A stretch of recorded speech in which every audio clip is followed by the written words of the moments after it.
मस्त असे झाले त्याच्यात दूध घालून ठेव.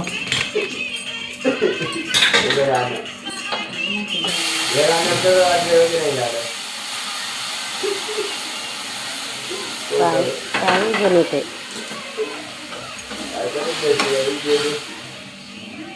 अच्छा साजन येणार आहे का तू जाणार आहे का कुठं?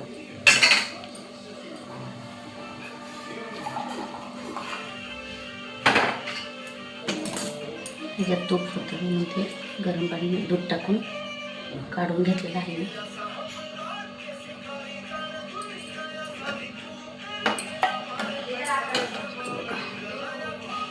थोडे हे झाले की मग काढून घेऊया. तुम्ही पण बनवून बघा, एकदम सिंपल पद्धत. ते तर कोणाला पण जमते, पण मी माझ्या पद्धतीनं बनवले.